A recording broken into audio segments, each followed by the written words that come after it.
नमस्कार। पूरे राज्य की निगाहें इस वक्त डुमरी में हो रहे उपचुनाव पर है। आज नामांकन का अंतिम दिन था और ऐसे में एनडीए के तरफ से आजसू के उम्मीदवार यशोदा देवी ने अपना नामांकन भर दिया और साथ ही साथ मंत्री बेबी देवी जो कि जेएमएम की प्रत्याशी के तौर पर और पूरा इंडिया अलायंस जो है आज के डेट में उसके तरफ से उन्होंने नामांकन दाखिल किया है। लेकिन दो ऐसे नाम हैं जिसके वजह से इस पूरे उपचुनाव में रोमांच सा आ गया है। वो एआईएमआईएम के कैंडिडेट अब्दुल रिजवी मोमीन और बैजनाथ महतो जो सूर्य सिंह बेसरा की पार्टी से आए हैं। हालांकि वो आजसू के बागी कैंडिडेट के तौर पे उन्होंने चुनाव लड़ने का ऐलान किया है, नामांकन दाखिल किया है। मैं संजय रंजन हूं और हमारे साथ सनी शरद हैं। इस चर्चा की शुरुआत करें कि उसके पहले एक जो सिल्ली से बहुत ही बड़ी अपडेट आ रही है, बहुत दुखी करने वाली खबर है। सनी सबसे पहले दर्शकों को वो बता दें, उसके बाद हम लोग लाइव चर्चा करेंगे डुमरी पर। ये रांची से सटे सिल्ली इलाके में मूरी ओपी थाना क्षेत्र अंतर्गत पिस्का गांव में एक बड़ी घटना घटी है जिसमें कि 5 लोगों की मौत हो गई है।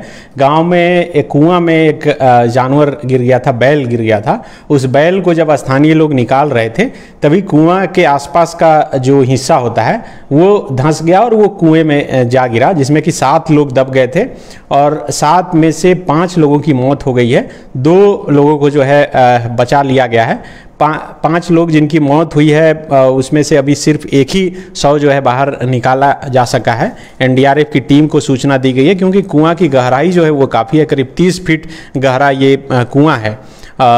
जो वहाँ के थाना प्रभारी हैं उन्होंने जो जानकारी दी उसके अनुसार कि और जो शव हैं उन्हें निकालने की कोशिश की जा रही है। स्थानीय विधायक सुदेश महतो और तमाम जितने आसपास के लोग हैं वो शायद वहाँ घटनास्थल पर पहुँच रहे हैं और फिलहाल ये कोशिश की जा रही है कि एनडीआरएफ की टीम चूँकि वहाँ पहुँचे जल्द से जल्द और जो रेस्क्यू है उसे जल्द से जल्द पूरा किया जा सके। स्पष्ट तौर पे तो ये बातें निकल कर सामने नहीं आई कि कैसे ये पूरी घटना घटी।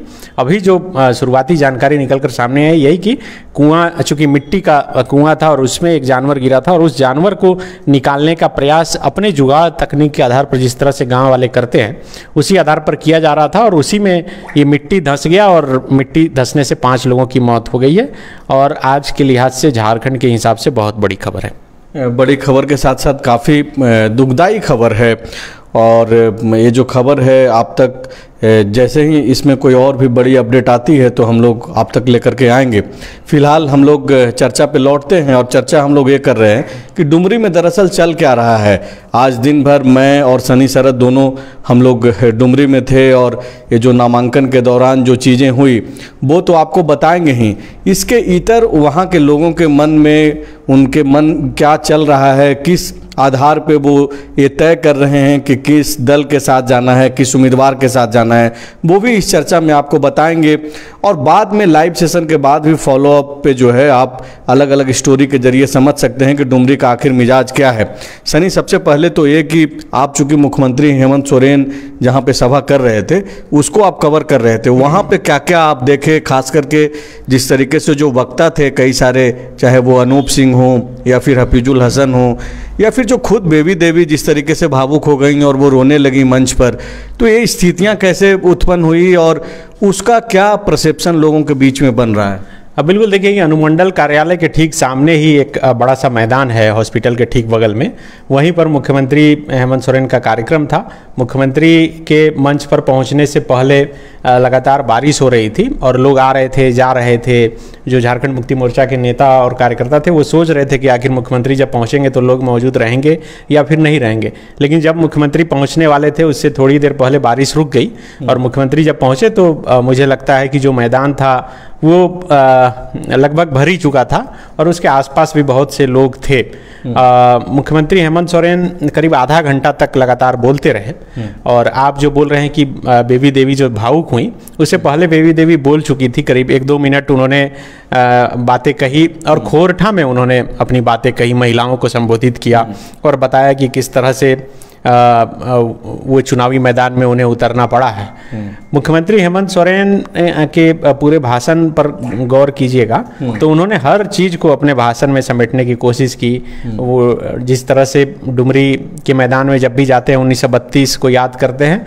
अपने भाषण के आखिरी में यहाँ भी मुख्यमंत्री ने 1932 का जिक्र किया और कहा कि 1932 जो है जगन्नाथ महतो की वजह से ही 1932 जो है कैबिनेट से भी पास हुआ और विधानसभा भी पास हुआ, क्योंकि वो हमेशा जो है उसका उसी का बारे में सोचते थे और हमेशा मुझे बोलते रहते थे। अभी तक जैसे कि आप जानते हैं कि 8 अगस्त को मुख्यमंत्री हेमंत सोरेन को फिर से ईडी की तरफ से नोटिस भेजा गया था और 14 अगस्त को पेश होने के लिए कहा गया था। तो 14 अगस्त से को ही मुख्यमंत्री हेमंत सोरेन की तरफ से भी एक पत्र गया ईडी को और उन्होंने कहा कि आप अपना समन वापस लीजिए, नहीं तो हम कोर्ट चले जाएंगे। इस बीच कई सार्वजनिक कार्यक्रम हुए मुख्यमंत्री हेमंत सोरेन के, लेकिन कभी भी मुख्यमंत्री हेमंत सोरेन ईडी पर बोलते हुए नहीं देखे गए थे। लेकिन डुमरी के चुनावी मैदान में उन्होंने ईडी का जिक्र किया। उन्होंने कहा कि ये लोग मेरे पीछे ईडी और सीबीआई लगाकर डराना चाहते हैं। वो अपने अंदाज में बोल रहे थे कि अरे यार, झारखंड के लोग जो है जेल जाने से डरते कहाँ हैं। उन्होंने ये भी कहा कि ये लोग परिवारवाद की बात करते हैं और ये धरती जो है ये आंदोलन की धरती रही है, सिद्धू कान्हू बिरसा मुंडा की धरती है। हम लोग जो है वो राज्य नहीं चलाते हैं बल्कि राज्य को ही अपना परिवार मानते हैं। तो आप परिवारवाद को किस तरह से परिभाषित करते हैं, आपको सोचना होगा। मुख्यमंत्री ये बोल रहे हैं कि आप जो परिवारवाद का आरोप लगा रहे हैं, हाँ, मेरे लिए परिवार पूरा झारखंड है। लेकिन सनी, जो मुख्यमंत्री की बातें हैं या फिर सुदेश महतो की जो बातें हैं या फिर और दूसरे नेताओं की बातें हैं, वो हम लोग फॉलो अप पे स्टोरी के जरिए हम लोग दर्शकों तक लेकर के आएंगे।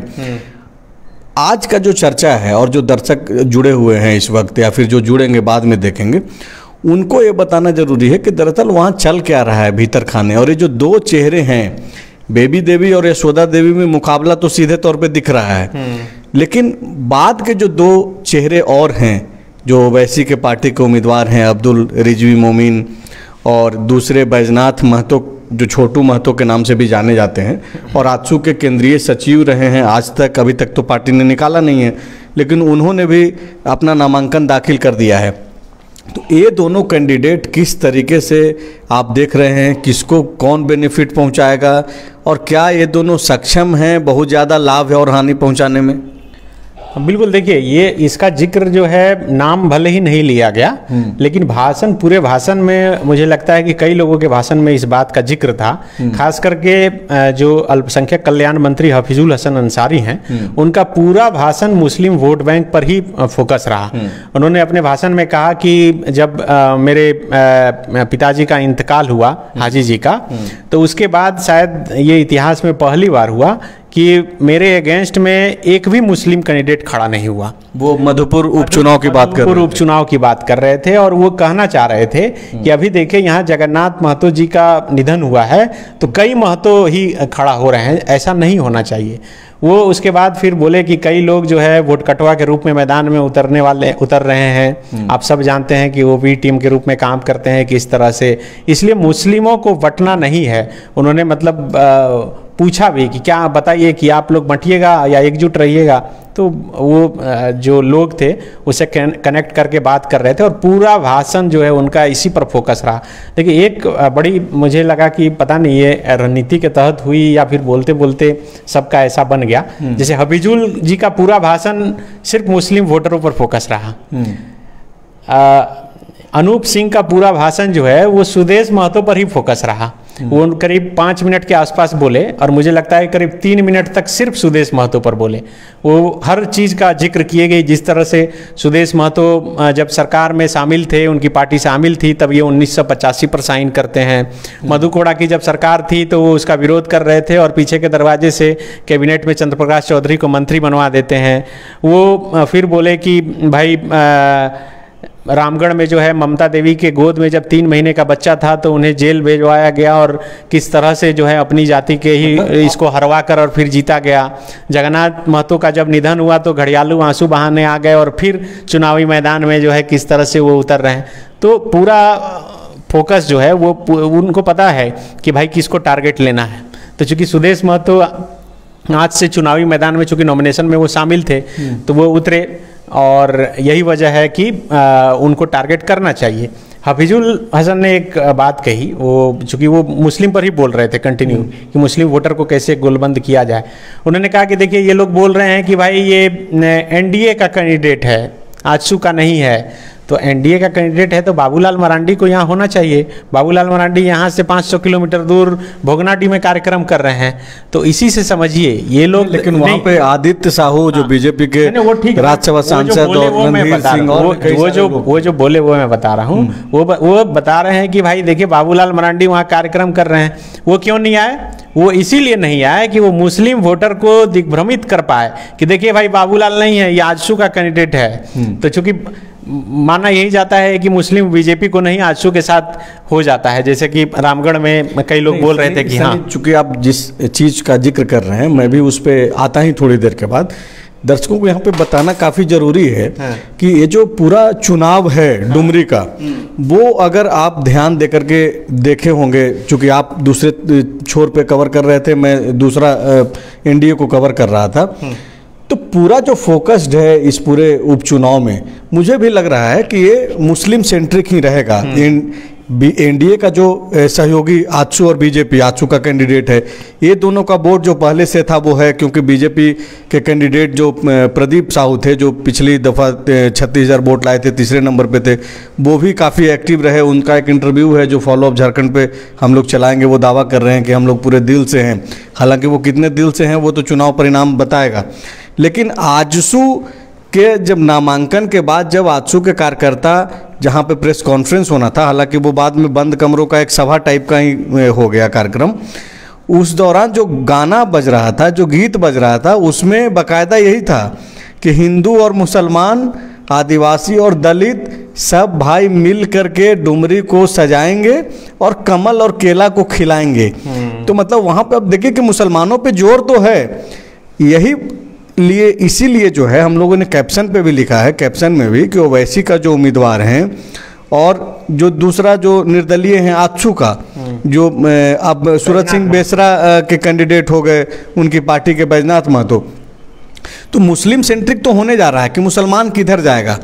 तो ये जो डुमरी में जो आप देखे या फिर जो थोड़ी बहुत समझ में आई, आपको क्या लगता है कि जो 24,000 वोट पिछले दफ़ा मोबिन साहब को मिला, मतलब कि एआईएमआईएम के कैंडिडेट को, क्या इस बार भी वो इतना ला पाएंगे या फिर मुसलमानों का झुकाव इंडिया गठबंधन और जेएमएम के तरफ आपको दिख रहा है? देखिए ये जो झारखंड मुक्ति मोर्चा की मुख्यमंत्री की जो सभा थी उसमें करीब पहुँचे 100 मुस्लिम नेताओं से मेरी बातचीत हुई। वो रिकॉर्ड भी हुआ है, कल सुन भी सकेंगे दर्शक जब हम लोग लगाएंगे। तो उसमें से ज़्यादातर लोगों ने कहा कि भाई अब सब कोई जान गया है कि ओवैसी की पार्टी जो है वो बी टीम के रूप में कार्यक्रम करती है। मतलब जहाँ भी जान नहीं गया है, ऐसा परसेप्शन बन गया है। दूसरी बात वो बोल रहे थे कि ठीक है ओवैसी के लिए सम्मान है, वो मेरे दिल में है, लेकिन यहाँ हम लोग जगन्नाथ महतो के साथ रहेंगे, ऐसे भी बोलने वाले लोग दिखे। ज़्यादातर लोग, चूंकि वो तो झारखंड मुक्ति मोर्चा का कार्यक्रम था, झारखंड मुक्ति मोर्चा के कार्यकर्ता थे, तो वो उसी हिसाब से बोलेंगे। लेकिन 100 लोग में से एक व्यक्ति भी ऐसा नहीं मिला जो ओवैसी के पक्ष में बोले कि नहीं ओवैसी है तो हम लोग उनको सम्मान की दृष्टि देखेंगे। इतना जरूर कहा कि उनके लिए दिल में जगह है। लेकिन यहाँ चूँकि जगन्नाथ महतो से जो हमारा लगाव है, और चूँकि रिजवी को जो है वो लोग बोल रहे हैं कि हम लोग 2 बार देकर देख चुके हैं, वो चूँकि चुनाव में ही बरसाती मेढक के तौर पर आते हैं और उसके बाद फिर गायब हो जाते हैं, कभी दिखते नहीं हैं। फिर जब चुनाव होता है तब नॉमिनेशन दाखिल कर देते हैं और उसके बाद मुस्लिम होने के नाम पर वोट मांगने लगते हैं। तो ऐसा नहीं चलेगा। जब कोई ला करके रिजवी जो है वो चेहरा होंगे किसी को जिताने में भी और हराने में। अगर वो 24,000 जो वोट पिछली दफा उन्होंने लाया था, अगर उसके आसपास भी वो टिकते हैं तो इंडिया अलायंस यानी कि जेएमएम को मुश्किल होती हुई दिखेगी। देखिए दोनों तरफ से एक एक मुश्किल है। एक तो है कि अगर रिजवी जो हैं वो जो ओवैसी की पार्टी से हैं या एमआईएम से वो अधिक वोट ले आते हैं तो झारखंड मुक्ति मोर्चा और इंडिया की जो कैंडिडेट हैं बेबी देवी उन्हें मुश्किल हो सकती है। दूसरे तरफ आप जो सूर्य सिंह बेसरा की पार्टी से जो नॉमिनेशन किए हैं बैजनाथ महतो, चूंकि वो 12 साल तक आजसू के अध्यक्ष रहे, जिला अध्यक्ष रहे और अभी केंद्रीय सचिव भी हैं, जिला परिषद भी रह चुके, सदस्य भी हैं, और वो एक ट्रस्ट बना के हरियर कुछ है ट्रस्ट, हरियाली ट्रस्ट। हाँ, तो वो ट्रस्ट बना के काम करते हैं जिसमें कि हल्दी और ये जो है घर का उपजाया हुआ और वो किसानों के रूप में बेचने का, हाँ, ढेकी के रूप में। तो उससे जो है सैकड़ों हजारों लोग जुड़े हुए हैं और उनसे मेरी लंबी बातचीत हुई है। बहुत ही सरल और बड़ा स्थिर होकर बातचीत कर रहे हैं। वक्ता तो हैं। अगर कैंडिडेट के तौर पे देखिएगा तो बातचीत करने के लिहाज से तो वो ठीक लगे, लेकिन अब चूंकि उस हिसाब से अब वोटिंग होता नहीं है, कैंडिडेट का चयन उस हिसाब से होता नहीं है, वो आज ही आजसू छोड़ के और दूसरी पार्टी से नहीं। लेकिन आप जो एक चीज बोल रहे हैं सर, लेकिन वो ये बोल रहे हैं कि आजसू हमने छोड़ा नहीं है। हाँ। तो एक चीज ये भी दर्शकों को बताना बेहद जरूरी है कि हो सकता है कि अभी आपको नामांकन वापसी तक का भी इंतजार करना पड़ेगा। हो सकता है कि कुछ नाम जो है वापस भी आ जाएं। जिस तरीके से बैजनाथ महतो ने जो फॉलोअप पे इंटरव्यू चलेगा थोड़ी देर के बाद या कल चल पाएगा, शनि शरद ने किया है, उसमें वो ये बोल रहे हैं कि आजसू हमने छोड़ा नहीं है और सुदेश महतो के प्रति सम्मान भी है, उनको अपना नेता भी मान रहे हैं। तो बहुत सारा मेंटल गेम भी होता है पॉलिटिक्स में। हो सकता है कि कल के डेट में या तो वो कंटिन्यू करें उम्मीदवार के तौर पे अपना चुनाव लड़ें, और नहीं। दर्शकों को ये भी बता देना जरूरी है कि आज किन लोगों ने नामांकन किया, क्योंकि दो नाम तो बहुत हर कोई जानता है कि इंडिया गठबंधन से बेबी देवी ने नामांकन किया, जो मंत्री हैं फिलहाल झारखंड में। एनडीए गठबंधन से आजसू की उम्मीदवार यशोदा देवी ने नामांकन किया। निर्दलीय प्रत्याशी के तौर पर बोकारो जिला के कंजकीरो निवासी रोशन लाल तूरी ने किया है नॉमिनेशन। इसके अलावा झारखंड पीपुल्स पार्टी से डुमरी निवासी बैजनाथ महतो, ये देखिए इनको जो ये किए हैं, ये सूर्य सिंह, और ये लोग चूंकि बता रहे थे उस समय कि झारखंडी खतियानी मोर्चा, उससे नहीं हुआ है, झारखंड पीपुल्स पार्टी से इन्होंने नॉमिनेशन किया है। इसके अलावा एक और निर्दलीय प्रत्याशी इसरी बाजार के हैसन नगर निवासी लैलून निशा ने नामांकन पत्र दाखिल किया है। लैलून निशा बताया जा रहा है ऐसा कि ये जो अब्दुल मोबिन रिजवी हैं, हाँ। उनकी वाइफ हैं शायद, दो नामांकन भरा गया होगा एहतियात के तौर पे। हो सकता है, इसके बारे में नहीं। कुल 8 प्रत्याशी जो है उन्होंने नामांकन पत्र दाखिल किया है। इससे पहले जो है, जो पहले हो चुका था आज के अलावे बिरनी के निवासी जो है कमल प्रसाद साहू ने नॉमिनेशन किया है, और AIMIM के पार्टी से इसरी बाजार स्थित हुसैन नगर निवासी अब्दुल मोबिन रिजवी और बोकारो जिला के जुनौरी निवासी नारायण गिरी ने नामांकन पत्र दाखिल किया है। तो गुरु को आज जो है सबसे पहले बेबी देवी ने नामांकन किया, उसके बाद यशोदा देवी ने नामांकन किया, और इसमें जो है कई नेता मौजूद रहे। हाँ, तो मैं बता रहा था कि स्टेज पर जो बोलने के लिए जो बांटा गया था, जैसे हफीजुल हसन बोले तो वो मुस्लिम पर ही बोलते रह गए, ये अनूप सिंह आए तो ये सुदेश महतो पर ही बोले, विनोद सिंह जब मंच से बोले तो वो पूरे इंडिया के हिसाब से बोले और बताए कि किस तरह से देश की स्थिति वर्तमान में है और क्या कुछ हो रहा है। इसके अलावा सरफराज अहमद भी बोलने के लिए आए, मंत्री बादल पत्रलेख और मंत्री सत्यानंद भोक्ता ने भी मंच को संबोधित किया और लोगों को संबोधित किया, और उन्होंने अपील की कि भाई वोट करना चाहिए। झारखंड मुक्ति मोर्चा के नेता रांची से सुप्रियो भट्टाचार्य भी गए थे। बगल के जो पूर्व विधायक हैं राजकुमार यादव, वो भी मुख्यमंत्री हेमंत सोरेन के ठीक पीछे बैठे। इंडिया अलायंस के जो भी सहयोगी हैं, हाँ, ज्यादातर वहां पे दिखे, चाहे वो लेफ्ट के हों, आरजेडी के हों। जाति और पार्टी सभी समीकरण के हिसाब से मंच को सजाया गया था, और मुझे लगता है कि जो भीड़ थी उसमें ज़्यादातर महिलाएं थी। और मैं देख रहा था कि जब जैसे ही मुख्यमंत्री हेमंत सोरेन और बेबी देवी एक ही सोफा पर बैठी थी, एक सोफा पर दो आदमी बैठने का इंतजाम था, तो मुख्यमंत्री बैठे थे और उनके बगल में बेबी देवी बैठी थी। बेबी देवी जैसे बोल कर आकर बैठी, मुख्यमंत्री हेमंत सोरेन उठकर बोलने के लिए गए, तभी भावुक हो गई बेबी देवी। और कोई भी हो जाएगा, क्योंकि ऐसी स्थिति है। अब समझिए कि एक सामान्य परिवार की महिला हैं और पति अचानक से उनका निधन हो गया और उन्हें चुनावी मैदान में उतरना पड़ रहा है, और इतनी भीड़ में जो है उन्हें संबोधित करना पड़ रहा है, बताना पड़ रहा है कि भाई मेरे पति क्या काम किए नहीं किए। उसके बाद मंत्री हफीजुल हसन अंसारी, अभिषेक प्रसाद पिंटू जो मुख्यमंत्री के प्रेस सलाहकार हैं, और कई लोग जो है उन्हें चुप कराने लगे।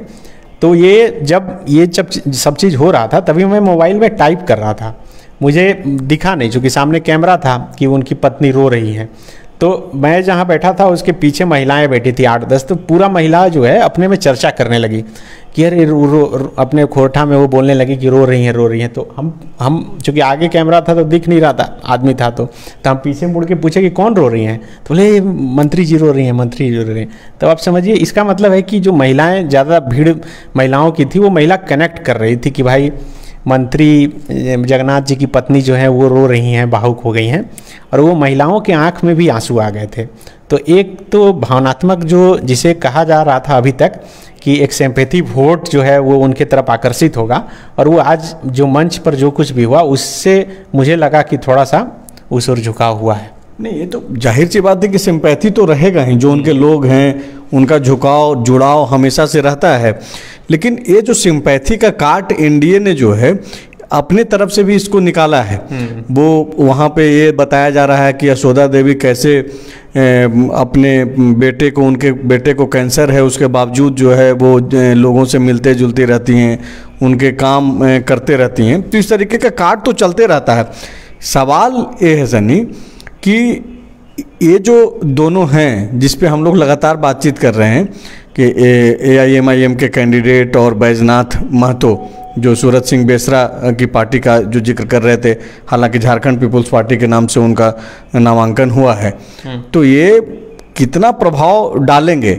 और इस बीच मुसलमान जो एक तरीके से जो दिख रहा है कि वो JMM और इंडिया अलायंस के तरफ अपना ज़्यादा झुकाव दिखा रहा है, तो उससे AIMIM को भी नुकसान होगा या फिर वो रिकवर कर लेगा अपना पिछले बार का जो वोट था?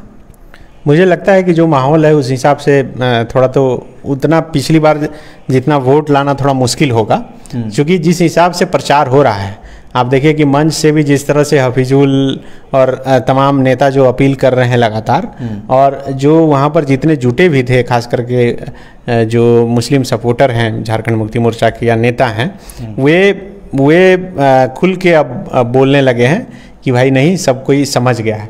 लेकिन फिर भी मुझे लगता है कि ओवैसी के पार्टी के जो उम्मीदवार हैं वो मुश्किल खड़ी कर सकते हैं, और ऐसा झारखंड मुक्ति मोर्चा के नेताओं को भी लगता है, इंडिया के नेताओं को भी लगता है, और यही वजह है कि पूरा फोकस सबके भाषण में वही रहा है और उसी पर फोकस करके बोल रहे हैं सब। अच्छा, क्या 60-40 पे भी कुछ बातचीत हुई? क्योंकि वहाँ पे इसको लेकर के भी जिक्र है, खास करके यूथ में। नहीं, 60-40 नहीं, 1932 पर मुख्यमंत्री हेमंत सोरेन लास्ट में बोले, और बाहरी भीतरी का तो वैसा कुछ मुझे तो नहीं याद है, नहीं सुनाई पड़ा वैसा कुछ। कुछ दर्शकों का सवाल ले लेते हैं। और सनी उरांव लिख रहे हैं कि यशोदा देवी भी तो झारखंड आंदोलनकारी की पत्नी हैं। खतियान का बात करने वाले सभी लोग क्या इनके लिए भी सोचते हैं क्या? ये तो अब चूंकि वो चुनाव में हैं तो लोग सोचते हैं उनके बारे में या नहीं सोचते हैं, वो तो तय हो जाएगा। 8 तारीख को पता चलेगा, 5 सितंबर को वहाँ पे नॉमिनेशन मतदान है। अच्छा, आप प्रशांत महतो बोल रहे हैं कि ओवैसी की पार्टी की जीत निश्चित है। हाँ, अच्छा, इधर से जब हम लोग जा रहे थे रांची से डुमरी, तो रास्ते में तो सिर्फ झारखंड मुक्ति मोर्चा के नेता कार्यकर्ताओं की गाड़ी ही दिखी, चूँकि बारिश हो रही थी, सड़क किनारे यहाँ से वहाँ तक दिखा। चूँकि सभा भी आज आजसू का नहीं था, और सुदेश महतो हालांकि शामिल हुए, प्रेस कॉन्फ्रेंस किए, उसी दौरान थोड़ी सी सभा हो गई। आपको क्या लगता है कि आज सभा नहीं करने के पीछे, चूँकि अक्सर ये होता है जब भी किसी बड़े नेता या बड़ी पार्टी के जो लोग हैं वो नॉमिनेशन करते हैं, तो उसके बाद उनके जितने पार्टी के बड़े नेता आते हैं वो सभा को संबोधित करते हैं। सुदेश महतो के द्वारा, आजसू पार्टी के द्वारा सभा नहीं करने के पीछे का सबसे बड़ा कारण क्या मानते हैं आप? नहीं, सबसे बड़ा कारण तो जो मैं मानता हूं, और जो पिछले चुनावों का अगर रिकॉर्ड भी देखा जाए आजसू पार्टी का, तो उससे आपको यही याद आएगा कि जो रामगढ़ में जो उपचुनाव हुआ, उस दिन भी नामांकन के बाद कोई बड़ा सभा नहीं रखा गया था आजसू पार्टी का। एक प्रेस कॉन्फ्रेंस जैसे आज रखा गया था, उस दिन भी एक प्रेस कॉन्फ्रेंस हुआ था। अच्छा, मतलब आजसू ऐसा कल्चर बना चुकी है कि मुझे तो जैसा लगता है, अगर उपचुनाव में पिछले उपचुनाव को अगर याद करें तो उस लिहाज से मैं बात बोल रहा हूँ। लेकिन अगर कोई स्ट्रेटजी है, स्ट्रेटजी दरअसल ये रही होगी पार्टी की कि आज नामांकन में बहुत ज़्यादा व्यस्तता हो जाने के बाद जो है उस तरीके से, और चूंकि देखिए ये आजसू पार्टी ज़्यादा जो कोशिश कर रही है चूल्हा प्रमुख के जरिए या फिर लोगों से कनेक्ट कनेक्शन का जो बात है वो बड़े सभाओं में आप ज़्यादा कनेक्ट नहीं कर पाते हैं, और आजसू बहुत बड़ी पार्टी उस हिसाब की नहीं है कि बड़ा बड़ा सभा करके जो है आप वहाँ से निकल जाइए। तो ये सीधे जो है लोगों से कनेक्ट करने के लिए सुदेश महतो का अपना स्ट्रेटजी रहता है। अपने लोगों को वो डे वन से टारगेट कर रखे हैं। जिस दिन से वो ये कयास लगने लगा था, जैसे ही ये हुआ कि भाई जगन्नाथ महतो जी अब नहीं रहे, उसके बाद थोड़े दिनों के बाद से ही जो है भीतर ही भीतर आजसू पार्टी काम करना शुरू कर दी है वहाँ पर।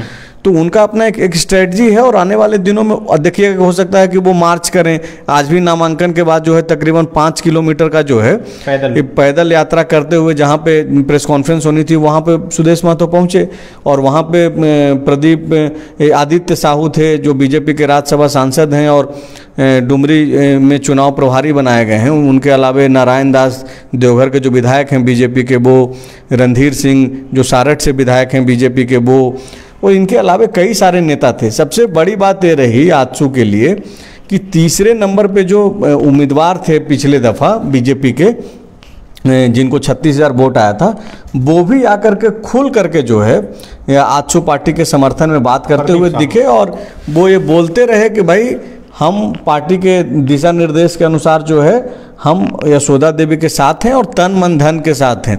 तो एक तो स्ट्रेटजी जो आजसू पार्टी की है ये दिखाने की सबसे पहली बात जो रही आज के डेट में, जो आज जो हुआ वहाँ पे डुमरी में, वो यही रहा कि भाई अपने कार्यकर्ताओं को एक मैसेज दे देना है कि बीजेपी और आजसू सिर्फ साथ में नहीं आए हैं, मतलब साथ हो गए हैं, और वो एक दिखाने की वहाँ पे कोशिश रही। अच्छा, एक जो वहाँ के लोगों से, स्थानीय लोगों से मेरी बातचीत हो रही थी, तो चूंकि अभी तक तो कई समीकरण और कई चीज़ों पर हम लोग बातचीत कर चुके हैं, एक चीज़ जो हम लोग मिस कर रहे थे और आज जो वहाँ पर ग्राउंड पर गए तो मुझे पता चला कि चूंकि डुमरी जो है वो गिरिडीह लोकसभा क्षेत्र के अंदर आता है, और वहाँ के सांसद हैं चंद्र प्रकाश चौधरी जो आजसू से हैं, और वहाँ के लोगों का कहना है कि भाई चंद्र प्रकाश चौधरी जब से जीते हैं यहाँ समय ही नहीं देते हैं, और मुझे लगता है कि उनके प्रति जो नाराज़गी है वो भी आजसू के लिए बहुत महंगा साबित होने वाला है, क्योंकि ज़्यादातर लोग वो आजसू का एक अपना फुल फॉर्म भी बना लिए हैं वो लोग, और लगातार बोल भी रहे हैं कि भाई इसको इस हिसाब से आजसू का मतलब अब यहाँ पर डुमरी में जो है ये हो गया है। और वो बता रहे हैं कि वो आते हैं जाते हैं और कोई काम हो नहीं रहा है, ना हम लोगों का सुना जाता है, ना हम लोग का सुनते हैं, ना कुछ काम कर रहे हैं, ना ध्यान दे रहे हैं। ये हाल तो ज़्यादातर सांसदों का है। हाँ, नहीं वो तो है, लेकिन चूंकि अभी वहाँ चुनाव है तो वो टारगेट में है, और वो बोल रहे हैं कि वो इस हिसाब से एक्ट कर रहे हैं कि वो सोच लिए कि भाई हमको तो अगली बार लड़ना ही नहीं है, तो हम क्यों झूठ मूठ का यहाँ पर समय दें और ये करें। लेकिन अब उसका नुकसान देखिए डुमरी में हो सकता है कि आजसू को उठाना पड़े, क्योंकि ज़्यादातर वोटरों की नाराज़गी यशोदा देवी का तो कहीं जिक्र ही नहीं है, क्योंकि अब उनको कभी वो आई नहीं सामने, बनी नहीं विधायक, और वो चूंकि अब उन पर किस तरह से आरोप लगाया जाए, अब चूंकि ये सांसद लेकर के भी सहानुभूति है यशोदा देवी को लेकर, इसलिए उनके खिलाफ नहीं बोल रहे हैं। ज़्यादातर लोग चंद्र प्रकाश चौधरी के ही खिलाफ बोल रहे हैं, और चंद्र प्रकाश चौधरी का जो गुस्सा है वो आजसू में कन्वर्ट हो जा रहा है, और उसका नुकसान फिर यशोदा देवी को लग रहा है कि उठाना पड़ेगा।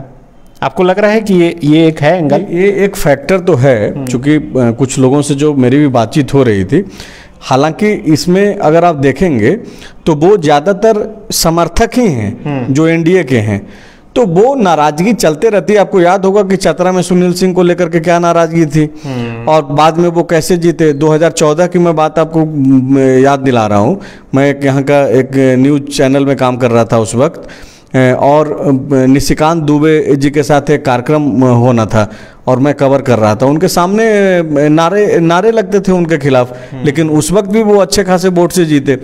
तो सांसदों के लिए एक चीज़ तो ये हो ही जाता है कि हर समय ना दे पाना, पता नहीं क्या मजबूरी होती है उनकी, तो एक नाराज़गी तो है। अब वो वोट के दिन कितना उसका असर पड़ेगा, या फिर अभी तो समय है उसमें कितना ये लोग पाट पाएंगे, वो भी तो एक मैटर करता है।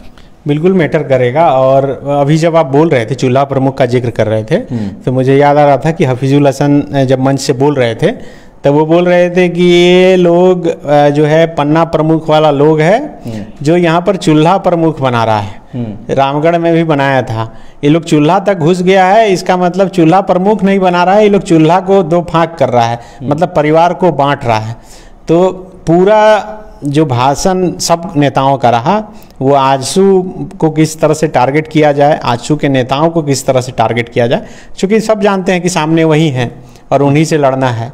और यही वजह है कि कोई आजसू और कोई बीजेपी के नेताओं, कोई सुदेश महतो को लगातार टारगेट कर रहा था।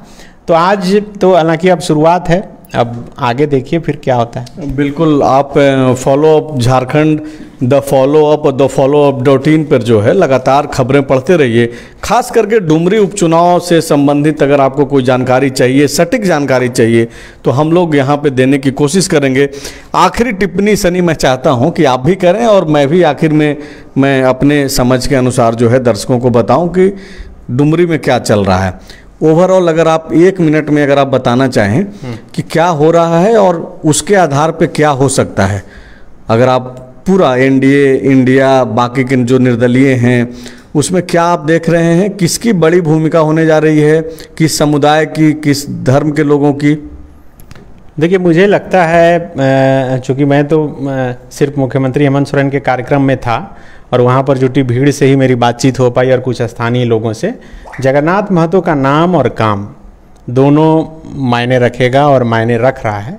लोग ये मान के चल रहे हैं कि भाई जगन्नाथ महतो एक ऐसे नेता थे कि रात को 10 बजे भी फ़ोन कीजिए तो वो कोठा में बात करते थे। लोग इसी से खुश हैं। एक लड़का था, वो शायद कहीं ड्राइवर का काम करता है, उससे मेरी लंबी बातचीत हुई। वो बोल रहा है कि नहीं, ये हम तो जान भी दे देंगे उनके परिवार के लिए, क्योंकि हम 10 बजे भी फ़ोन करते थे तो वो फ़ोन उठा लेते थे। तो मैंने कहा कि भाई आप बताइए कि आप कहाँ तक पढ़े? तो बोला हम तो मैट्रिक तक पढ़े। हम बोले आगे क्यों नहीं पढ़े? तो नहीं, कमाना उमाना भी था। तो हम बोले क्या करते हैं? तो ड्राइवर का काम करते हैं।